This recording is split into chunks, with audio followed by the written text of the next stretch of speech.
Halo rekan traders dan investor saham semua. Hari ini 24 Juni 2020, saya akan kembali melanjutkan ulasan fundamental bagian ketiga atau bagian akhir dari seri analisa fundamental Krakatau Steel dari rugi menjadi untung.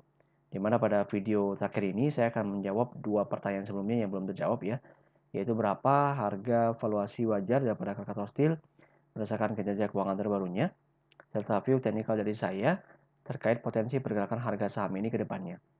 Oleh karena itu, mungkin bagi teman-teman yang belum menyaksikan video ulasan bagian pertama serta bagian keduanya, maka harap menyaksikan terlebih dahulu di link yang saya sertakan di deskripsi video ini.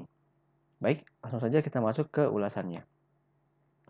Sebelum saya mengilustrasikan bagaimana caranya melakukan kalkulasi harga atau valuasi wajar pada Krakatau Steel, perlu saya berikan sedikit informasi kepada Bapak Ibu terkait dengan data IPO tahun 2010 yang dilakukan oleh Krakatau Steel.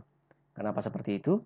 Karena nanti data-data ini akan kita pergunakan menjadi salah satu asumsi yang akan kita pakai untuk saya menjelaskan mengenai perhitungan valuasi harga wajar pada Krakatau Steel. Oke? Nah, Krakatau Steel sendiri Bapak Ibu itu dia IPO di tanggal 10 November 2010, di mana pada waktu itu jumlah lembar saham yang dicatatkan adalah sebesar 15,77 miliar dengan jumlah saham yang ditawarkan adalah sebesar 3,15 miliar ya. Harga IPO itu ditawarkan di harga 850 per lembar saham ya, dan kalau saya nggak salah itu nominal IPO pada waktu itu adalah sebesar 2,68 triliun Bapak Ibu ya. Nah, dari data 2010 ini saya juga dapatkan kinerja keuangannya yaitu sebagai berikut. Pada tahun 2010 itu Krakatau Steel mencatatkan laba bersih full year 2010 ada sebesar 1.062 miliar dengan ekuitas pada waktu itu adalah sebesar 9,29 triliun ya, dan ROE di level 11,43% serta DER di level 0,87 kali ya. Dari sini masih terlihat bahwa Krakatau Steel pada waktu itu memang masih sangat sehat Bapak Ibu ya. Perusahaannya masih sangat sehat. Nah, dari situ kita dapatkan juga book value-nya Bapak Ibu itu di harga Rp589 dengan PBV di harga 850 perak, berarti dihargai sekitar 1,44 kali ya. Untuk full year EPS sendiri tercatat 67 perak, sehingga PI-nya pada waktu itu di akhir 2010 adalah sebesar 12,62 perak ya, dengan harga yang kita pakai adalah harga IPO pada waktu itu. Dari sini bisa saya simpulkan bahwa IPO keras ini tidak terlalu sangat mahal Bapak Ibu ya. Jadi tidak sangat mahal, namun juga tidak sangat murah. Ya cukup moderat lah pada waktu itu, pada masa waktu itu, dimana keras ini kan juga merupakan perusahaan BUMN ya. Jadi memang harganya juga nggak bisa terlalu murah, tapi juga mungkin ditawarkan nggak bisa terlalu mahal agar dapat dibeli oleh masyarakat.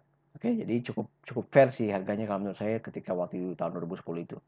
Nah, data-data ini Bapak Ibu akan kita komparasikan dengan kinerja keuangan di kuartal 1 2020.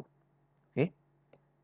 Bapak Ibu perlu perhatikan bahwa angka-angka yang saya tampilkan pada data ini saya dapatkan dari laporan keuangan resmi yang dirilis oleh Krakatau Steel di website IDX di keterbukaan informasi, bisa Bapak Ibu cari di situ, atau mungkin rekan-rekan semua juga bisa menyaksikan kembali video ulasan bagian kedua saya yang saya paparkan mengenai kinerja keuangan kuartal 1 2020-nya seperti apa. Oke. Dari itu saya dapatkan data adalah sebagai berikut. Untuk lembar saham sendiri itu tercatat 19,34 miliar ya. Ini naik nih dari awalnya di hanya sekitar 15,77 miliar menjadi 19,34 miliar ya. Kenapa bisa seperti itu? Karena memang dalam hal ini keras melakukan yang namanya reissue Bapak Ibu ya. Melakukan penyertaan modal baru dengan menerbitkan saham baru. Dan kalau saya tidak salah ini terjadi lebih dari satu kali ya. Sehingga sangat wajar memang kalau harga sahamnya itu atau lembar sahamnya itu mengalami peningkatan seperti itu ya. Di harga saat ini itu per 23 Juni tercatat adalah sebesar Rp272 ya.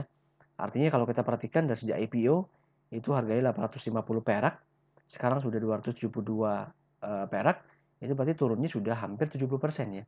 Turunnya cukup signifikan. Ya, mungkin bagi ada sebagian kecil investor yang masih hold saham ini Bapak Ibu ya di harga IPO, memang sangat disayangkan sih. Bahwa keras kinerjanya selama hampir 10 tahun ini baru benar-benar untung tahun ini 2020 kuartal 1 ya. Bayangkan, jadi dia terus-menerus mengalami kerugian ya. Nah, laba bersih yang dicatat pada kuartal 1 2020 ini sebesar 1.037 miliar. Ini juga tidak beda jauh sebenarnya dengan capaian yang dicapai di tahun 2010. Jadi bisa kita bilang bahwa sebenarnya kelas ini kayak di restart lagi Bapak Ibu ke tahun 2010. Disuruh flashback lagi gitu loh. Jadi kinerjanya diulang dari awal ya. Sekarang capaiannya hampir sama ya.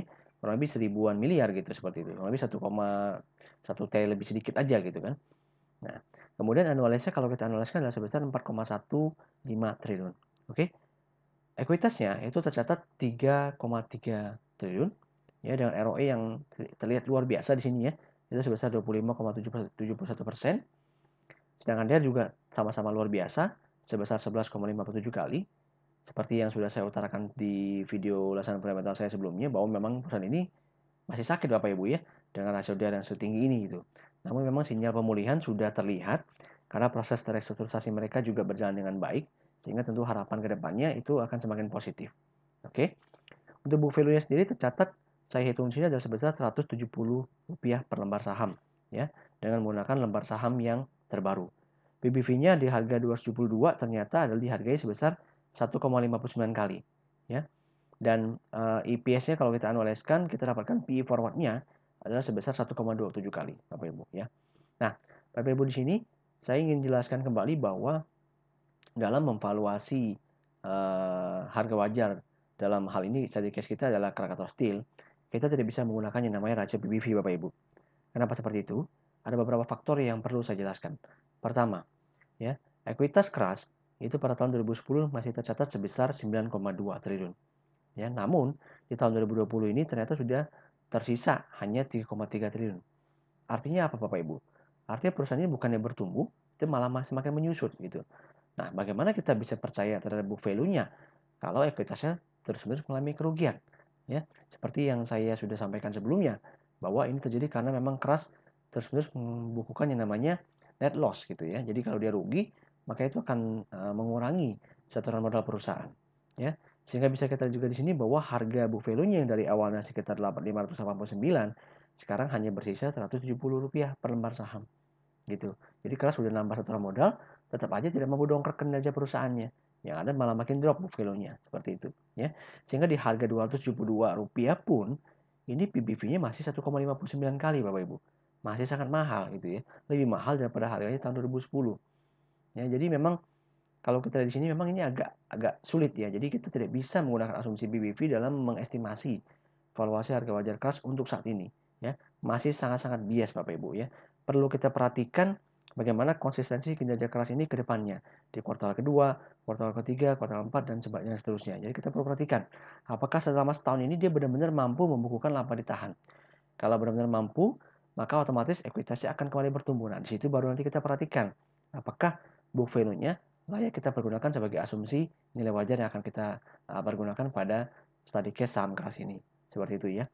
Namun, dalam hal ini saya akan coba memperkenalkan sebuah pendekatan lain ya yang saya sebut dengan yang namanya double PE Bapak Ibu ya. Pendekatan double PE. Teman-teman semua mungkin baru dengar ya. Tidak akan didapatkan di sumber manapun Bapak Ibu semua, rekan-rekan semua ya, tidak ada di reference buku investasi apapun karena ini murni dari hasil pengalaman saya ya, dari hasil bagaimana saya melakukan analisa teknikal serta analisa fundamental berbagai macam saham yang ada di Indonesia ya. Dimana secara historis ya, saya bisa sampaikan bahwa kalau terdapat sebuah saham yang diindikasi mengalami turnaround Bapak Ibu ya, yang tadinya dia mengalami net loss kemudian berhasil membukukan profit, dia memang dihasilkan dari kinerja operasional mereka, maka biasanya ketika dirilis akan mendapatkan apresiasi yang cukup luar biasa dari pelaku pasar gitu ya. Jadi kinerja harga sahamnya akan naik dengan signifikan seperti itu. Sehingga dari pengalaman saya ini dia bisa ngejust itu dari bisa ngejust 2 kali lipat dari PE-nya saat itu. Seperti itu. Jadi kalau dari harga saham keras ini Bapak Ibu bisa perhatikan ya. Dari harga 272 ini kalau kita dapatkan PE-nya itu sebesar 1,27 kali, kita kali 2 ya itu akan didapatkan sebesar Rp544 per lembar saham. Seperti itu. Nah, bagaimana asumsi ini bisa terjadi Bapak Ibu ya? Saya akan perlihatkan sebuah data sebagai salah satu buktinya, gitu ya. Kalau tidak salah di Krakatau Steel itu merilis kinerja keuangannya pada tanggal 29 Mei 2020 ya. Di mana pada waktu itu itu harga rilis LK-nya adalah di harga Rp174 per lembar saham. Sehingga kalau kita menggunakan EPS annualized kuartal 1 pada waktu itu PI-nya hanya 0,81 kali saja Bapak Ibu. Sangat murah sekali gitu ya. Nah, dan kita bisa lihat bahwa saham ini terus-menerus mengalami apresiasi. Sehingga tercatat di harga tertingginya di tanggal 9 Juni itu adalah sebesar Rp324 per lembar saham. Yang artinya kalau kita hitung lagi dengan menggunakan EPS annualized, kita dapatkan PI-nya adalah sebesar 1,51 kali. Ya, jadi artinya ini adjustment terhadap rasio PI-nya Bapak Ibu, ini saya coba merahkan ya agar lebih jelas. Ini hampir 2 kali lipat, betul ya? Ya kan? Ini naik hampir 2 kali lipat Bapak Ibu ya, hampir 100% seperti itu. Nah, ini dari sini Bapak Ibu bisa perhatikan nih, ini sebuah insight yang saya berikan kepada rekan-rekan semua ya. Khususnya kalau ada saham-saham yang memang dihargai di bawah PI 3 kali khususnya, dan kalau dia mengalami apresiasi umumnya, karena memang apresiasi tersebut berasal dari kinerja operasional perusahaan, itu dia akan cepat apresiasi kenaikan sahamnya ya, berpotensi untuk dihargai 2 kali lipat daripada PI-nya waktu itu ya. Begitu juga dengan kondisi saat ini nih ya. Saya masih lihat masih ada potensi bagi keras apabila kedepannya terkonfirmasi kinerja keuangan kuartal 2, kuartal 3, kuartal 4-nya tidak semakin memburuk ya, tetap bisa bertahan pada kinerja saat ini, maka saya lihat masih ada peluang bagi keras untuk melakukan adjustment kembali ya, 2 kali daripada PI-nya saat ini di harga 272 ya, kurang lebih di harga Rp544 ya. Tentu saja model valuasi seperti ini kelemahannya cukup terbuka Bapak Ibu ya. Oleh karena itu kita perlu sedikit menggunakan validasi sebuah valuasi lainnya untuk menjadi filter kita ya, agar kita bisa mendapatkan range yang lebih baik. Nah, untuk itu saya akan perkenalkan lagi sebuah metode valuasi harga saham yang saya sebut dengan pendekatan liquidation value ya. Di mana ini kenapa saya pergunakan, karena sangat pas untuk keras, di mana kita belum dapat mengasumsikan perusahaan ini bisa terus bertumbuh. Seperti itu ya. Jadi kita harus menggunakan yang namanya liquidation value. Untuk contoh pertumbuhannya sendiri saya tidak akan sampaikan pada video ulasan kali ini, karena memang akan saya tunjukkan nanti di video ulasan khusus di seri edukasi dan fundamental yang akan saya sampaikan untuk rekan-rekan semua. Di situ akan saya berikan contohnya lebih lanjut ya. Namun di sini saya hanya memberikan insight kepada Bapak Ibu semua bahwa kembali lagi ketika kita melakukan sebuah kalkulasi valuasi harga wajar, kita perlu membuat beberapa asumsi ya, agar kita bisa mendapatkan range valuasi harga wajar yang baik bagi saham tersebut ya. Namun tentu saja harus dilakukan adjustment. Kembali ya, adjustment dalam arti adalah kita harus pantau terus bagaimana rilis kinerja keuangannya dari kuartal ke kuartal. Kalau terus bisa membuka profit ya, atau setidaknya bisa mempertahankan kinerja dia saat ini, maka valuasi kita harusnya cukup menarik ya, artinya berpotensi untuk di-achieve oleh keras ya. Sekali lagi Bapak Ibu bisa melakukan sedikit adjustment juga ya, jadi mungkin sekitar bisa kita pakai angka sekitar 480 sampai dengan angka 550 ini sebagai range valuasi harga wajar bagi keras dalam waktu sekitar 1 tahun ke depan, seperti itu ya. Nah, ini sebuah tips yang menurut saya cukup bermanfaat untuk saya bagikan kepada Bapak Ibu semua, sehingga saya harapkan nantinya kedepannya semakin lebih cermat lagi dalam melakukan valuasi harga wajar daripada sebuah saham ya. Perhatikan bagaimana historisnya dan perhatikan juga bagaimana pembuktian daripada kinerja perusahaan tersebut terhadap laporan keuangannya. Jadi jangan hanya cuma melihat 1 kuartal Bapak Ibu ya, itu belum membuktikan apa-apa. Untuk melihat sebuah validasi sebuah laporan keuangan, kalau Bapak Ibu setidak-tidaknya minimnya itu butuh 2 kuartal ya. Itu pun sebenarnya masih sangat lemah ya. Oleh karena itu kita harus mungkin perlu MOS yang lebih lebar lagi dalam melakukan valuasi tersebut, atau entry saham itu di harga yang jauh lebih murah lagi untuk untuk menjadi filter apabila kita salah dalam melakukan valuasi atau estimasi harga wajarnya. Seperti itu ya. Oke, pada bagian akhir ini saya akan tutup dengan view technical ya. Sudah saya siapkan datanya sebagai berikut. Dari view technical sini bisa dilihat bahwa keras ini belum mampu melewati area resistance kotak kuningnya Bapak Ibu ya. Kemudian dia kembali mengalami pelemahan dan menyentuh area support kotak hijau, kemudian membal lagi, dan saat ini kembali menyentuh ya. Dari sini sebenarnya saya bisa menyimpulkan bahwa memang ada indikasi bahwa keras ini berpotensi bergerak dalam fase sideways ya Bapak Ibu ya. Ada potensi kalau nanti dia kembali rebound, maka dia akan mendekati area kotak kuning, turun kembali kotak hijau, naik lagi kotak kuning, turun kembali kotak hijau. Jadi polanya kemungkinan besar akan sideways dulu nih dalam waktu dekat seperti itu ya. Namun bagi yang bertujuan trading bagaimana? Nah, silakan pasang saja stop loss di level 266 Ataupun jika Anda sudah puas atau Bapak Ibu sudah puas ingin profit taking, bisa jual nanti ketika keras mendekati area resist kotak kuningnya di level harga 320 sampai 326 ya. Namun bagi yang investasi tentu saja yang mungkin sudah beli di harga 200 sampai 200 ke bawah ya menurut saya masih bisa di hold sih ya. Masih bisa di hold saham ini karena kita masih perlu melihat rilis kinerja keuangan kuartal 2-nya yang saya harapkan atau yang kita harapkan sih harusnya masih bisa inline ya.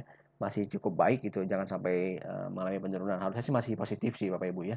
Karena proses pemulihannya memang sudah terlihat. Jadi masih ada potensi bahwa harga saham keras ini bisa keluar dari area sideways-nya, jadi pola sideways-nya ya, sehingga dia bisa benar-benar keluar dari resist trend major-nya seperti itu. Dari sisi KSM Mercedes sendiri memang terlihat ini baru saja mengalami dead cross ya, yang artinya memang tone-nya mulai negatif Bapak Ibu ya. Oleh karena itu tetap ada peluang bagi keras untuk breakdown area support kotak hijaunya ini, harap diperhatikan ya. Dan dia berpotensi untuk bergerak ini nanti kurang lebih menuju ke area 210 sampai 220 Bapak Ibu ya. Nah, dalam pergerakan tersebut. Masih ada sebuah tahanan kecil dari area imajiner support trendline-nya untuk keras ya. Kalau memang terjadi, semoga masih bisa bertahan karena kalau memang masih bisa bertahan maka harapan dia untuk kembali naik melewati area kotak kuningnya akan kembali terbuka. Seperti itu. Oke, saya rasa cukup sekian ya untuk video ulasan saya kali ini. Semoga memberikan manfaat yang baik bagi teman-teman semua ya, agar semakin menambah wawasannya dalam melakukan kalkulasi harga wajar daripada sebuah saham. Tips dari saya adalah Bapak Ibu harus mengkonfirmasikan sendiri angka-angka tersebut dari laporan keuangan perusahaan tersebut ya. Jangan dari berbagai sumber-sumber yang lain, cukup dari sumber LK resminya yang dia rilis dalam bentuk PDF ya. Angka-angka tersebut Bapak Ibu tuangkan dalam Excel dan melakukan perhitungannya seperti apa. Oke. Silakan like, share dan komen video ini. Thanks for watching. Selamat malam.